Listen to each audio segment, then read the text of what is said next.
ಮಾನ್ಯ ಉನ್ನತ ಶಿಕ್ಷಣ ಸಚಿವರಾದಂತಹ MC ಸುಧಾಕರ್ ಅವರಿಗೆ ನಾನು ಮನವಿ ಮಾಡ್ಕೊಂತೀನಿ ಸರ್.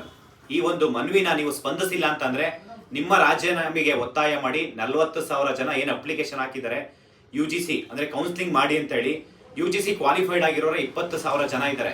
ನೀವೇನಾದ್ರೂ 23ನೇ ತಾರೀಕು ಒಳಗಡೆ ನೀವೇನಾದ್ರೂ UGC ಕೌನ್ಸಿಲಿಂಗ್ ಮಾಡಿಲ್ಲ ಅಂತಂದ್ರೆ UGC ಕ್ವಾಲಿಫೈಡ್ ಆಗಿರೋರು ನೆಟ್ ಕೆಸೆಟ್ ಮತ್ತೆ PhD ಹೋಲ್ಡರ್ಸ್ ನ ನೀವು ಕೌನ್ಸಿಲಿಂಗ್ ಮಾಡಿಲ್ಲ ಅಂತಂದ್ರೆ ಸಿಂಗಲ್ ಬೆಂಚ್ ಅಲ್ಲಿ ಆರ್ಡರ್ ಬಂದಿದೆ, ಡಿವಿಷನ್ ಬೆಂಚ್ ಅಲ್ಲಿ ಆರ್ಡರ್ ಬಂದಿದೆ ಹೈಕೋರ್ಟ್ ಅಲ್ಲಿ.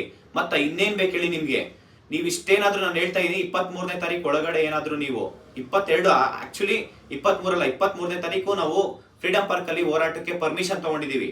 ನೀವು 20,000 ಜನ ಏನ್ ಕ್ವಾಲಿಫೈಡ್ ಆಗಿದ್ದಾರೆ ನೆಟ್ ಕೆಸೆಟ್ ಮತ್ತೆ PhD ಹೋಲ್ಡರ್ಸ್ 20,000 ಜನ ನಿಮ್ಮ ಫೋಟೋ ಹಿಡಿದು ಪ್ರತಿಭಟನೆ ಮಾಡಿ ನಿಮ್ಮನ್ನ ರಾಜೀನಾಮೆಗೆ ಒತ್ತಾಯ ಮಾಡಿಲ್ಲ ಅಂದ್ರೆ ಕೇಳಿ, ನೀವೇನಾದ್ರೂ UGC ಕ್ವಾಲಿಫೈಡ್ ಆಗಿರೋರ್ಗೆ ಏನಾದ್ರೂ ಅನ್ಯಾಯ ಮಾಡ್ತೀನಿ ಅಂತಂದ್ರೆ ನಿಮ್ ಮನೆ ಮುಂದೆ ಬಂದು ಪ್ರತಿಭಟನೆ ಮಾಡ್ತೀವಿ. ಅರ್ಥ ಮಾಡ್ಕೊಳ್ಳಿ. ನಿಮ್ಮ ಮನೆ ಮುಂದೆ ಪ್ರತಿಭಟನೆ ಮಾಡ್ಬೇಕಾ ಇಲ್ಲ ನೀವೇ ಯೋಚನೆ ಮಾಡಿ. UGC ಕ್ವಾಲಿಫೈಡ್ ಆಗಿರೋನ ಕೌನ್ಸಿಲಿಂಗ್ ಮಾಡ್ಬೇಕಾ ಇಲ್ಲ ನೀವೇ ಯೋಚನೆ ಮಾಡಿ. ಯಾಕೆ ಅಂತಂದ್ರೆ ನಿಮ್ಮ ರಾಜೀನಾಮೆಗೆ ನಾವು ಒತ್ತಾಯ ಮಾಡಿ ಆಲ್ರೆಡಿ ನಾವು ಫ್ರೀಡಂ ಪಾರ್ಕ್ ಅಲ್ಲಿ ಪ್ರತಿಭಟನೆ ಮಾಡೋದಕ್ಕೆ ನಾವು ಪರ್ಮಿಷನ್ ತಗೊಂಡಿದೀವಿ 23ನೇ ತಾರೀಕು.